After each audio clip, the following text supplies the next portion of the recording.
according to Amy, my job is to get us back on schedule, so we'll try to do our best.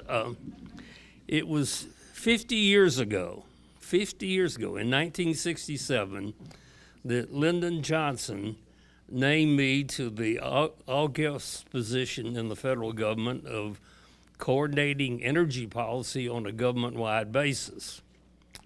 Sounds really terrific. I had a staff of 2. There was no damn policy to coordinate. I mean, the federal government was for atomic power, and the laws protected the oil industry. We had actually a ban on imports because foreign oil was cheaper, and we had proration and depletion, and it was nothing. I ordered the Science Foundation to give the first grant to study solar power back in '68. We used to joke that our energy policy was to pray for mild weather. I think that's probably still our policy. But we did get solar started with that one piece of research. And then I was, frankly, held over in the Nixon administration, even though I'm a liberal Democrat. They just wanted to keep those studies on energy going.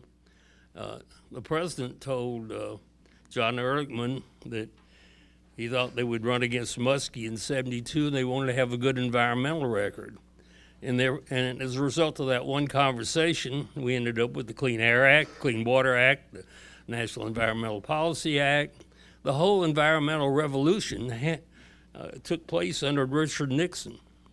He was, thus far, I'd say, with the possible exception of Jimmy Carter, our greatest environmental president.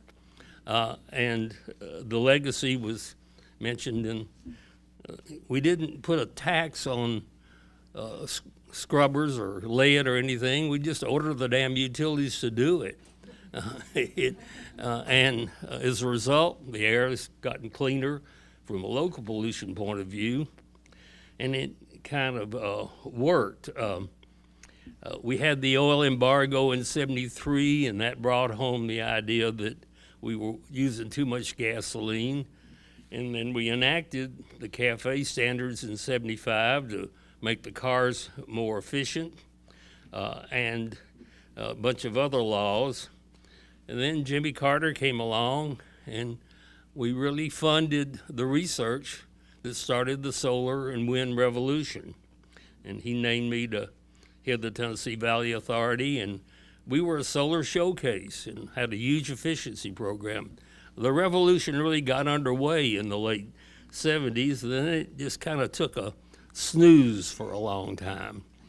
I was a friend of, and am a friend of Bill Clinton's, and when he was president, I was running the utility, and I got together with him one day in the rainforest in Costa Rica, and I said, "Mr. President, are you going to take us on that bridge to the 21st century on Araboa?" And he says, "Dave, we fought those fights and we lost it." I said, "Yeah, but you're the president." And I said, "Yeah, but I'm not the dictator, Dave." And I couldn't even get a BTU tax passed. I failed you. But then I did goad him enough to where he took an interest in the issue of climate. And he and Al Gore spent all day one day in Georgetown talking about the subject and getting it on the map. And environment and now climate dominates our energy policy. And it's interesting that after all those years, we are kind of where we are today. And I guess if I could just make one point, that we need to find that sweet spot between hope and fear.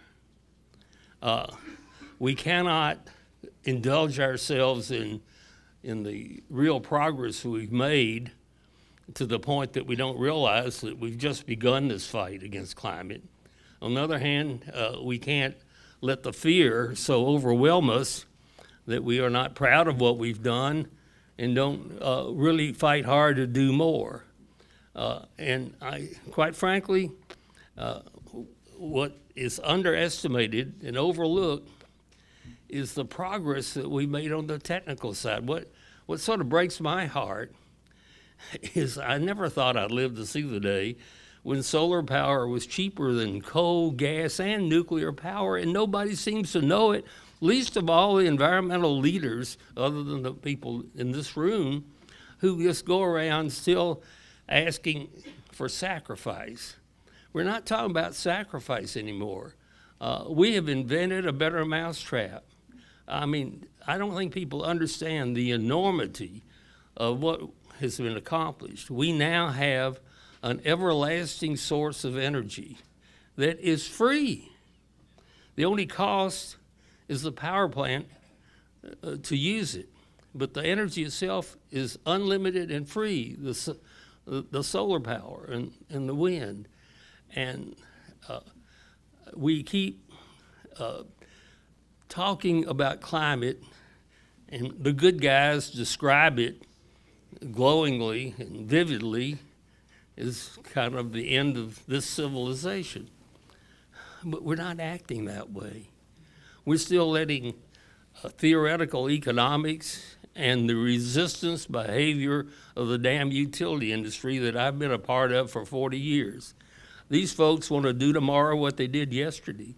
They're a regulated industry, and we're not regulating them. Why in the name of heaven aren't we proposing simple laws? All new power plants must be renewable. Why don't we tell the automobile industry, effective 2025, all the cars have to be zero emission?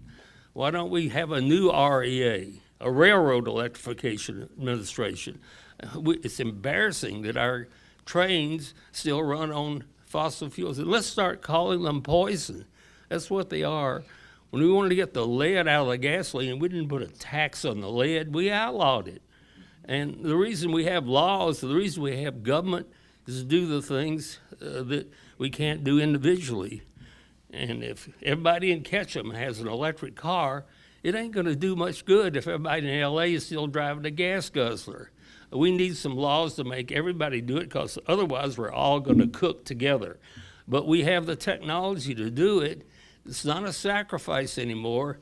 It's just a matter of stopping to ask for crumbs and start asking for some laws to require us to do what we know we can do, and which will not only save the planet, it will actually save us money. Thank you.